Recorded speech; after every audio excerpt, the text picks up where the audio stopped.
জাতকের গল্প থেকে বুদ্ধির বড়াই। আজ থেকে অনেক দিন আগের কথা। বোধিসত্ত্ব একবার পাখি হয়ে জন্মগ্রহণ করেন। একসময় তিনি পাখিদের রাজাও হন। একদিন তিনি সব পাখিকে ডেকে বললেন, অনেক দিন আমরা একই জায়গায় বসবাস করছি, এখানে আর একদম ভালো লাগছে না। চলো সবাই মিলে কিছুদিনের জন্য অন্য কোনো জায়গায় বেরিয়ে আসি। বোধিসত্ত্বর কথা শুনে সকলেই আনন্দে পাখা মেলে নীল আকাশে উঠতে লাগলো। একদিন বোধিসত্ত্ব সহ সব পাখিরা বেড়াতে বেড়াতে এসে হিমালয়ের কোলে গহন জঙ্গলে নতুন বাসা বাঁধল।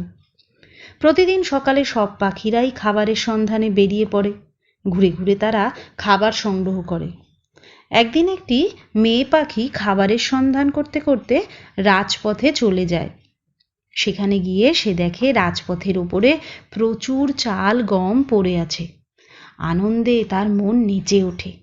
পেট পুড়ে খেয়ে সন্ধ্যের আগেই জঙ্গলে ফিরে আসে। সেদিনের পর থেকে মেয়ে পাখিটিকে আর খাবারের সন্ধানে ঘুরে বেড়াতে হয় না।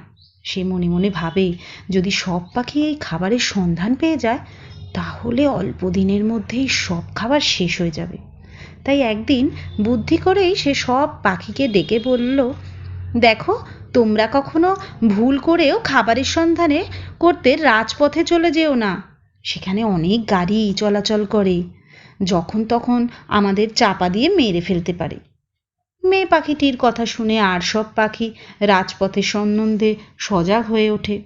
তারা ভুলেও আর রাজপথের দিকে যায় না। এদিকে মেয়ে পাখিটির হয়েছে মজা। প্রতিদিন একা আসে, পেট পুড়ে চাল গম খেয়ে বাসায় ফিরে যায়। তাকে আর বেশি খাটতেও হয় না। আর অন্যদিকে অন্যান্য পাখি সারা দিন হন্যে হয়ে খাবারের খোঁজে ঘুরে বেড়ায়। কষ্টও হয় তাদের। প্রতিদিনের মতো মেয়ে পাখিটি রাজপথে বসে রসিয়ে রসিয়ে গম খাচ্ছিল। হঠাৎ গাড়ির হর্ন শুনতে পেল। মনে মনে সে ভাবল, এখনো গাড়িটি হয়তো অনেক দূরে আছে, আমি এর মধ্যেই আর একটু খেয়ে নিই। কিন্তু মেয়ে পাখিটি লক্ষ্য করেনি গাড়িটি ততক্ষণে অনেক কাছে এসে পড়েছে। ফলে আচমকাই গাড়ি এসে পড়ায় সে আর উড়েও যেতে পারে না। গাড়ির নিচে চাপা পড়ে রাজপথেই সে প্রাণ হারালো। এদিকে দিনের শেষে সব পাখি জঙ্গলে ফিরে এলো। শুধুমাত্র মেয়ে পাখিটি তখনও ফিরে এলো না। পরদিন ভোরে চারিদিকে একবারে খোঁজ নেবে সকল পাখি মিলে ঠিক করলো। পরদিন ভোরে সব পাখি ছড়িয়ে ছিটিয়ে খুঁজে বেড়াতে লাগলো। একসময় রাজপথে মেয়ে পাখিটিকে মরা অবস্থায় দেখে জঙ্গলে ফিরে বোধিসত্ত্বকে সব কিছু বলল। সব শুনে বোধিসত্ত্ব বললেন, যে সকলকে রাজপথে যেতে মানা করলো সে নিজেই কেন এত বড় ভুল করে বসলো আমি ঠিক বুঝতে পারছি না। নমস্কার।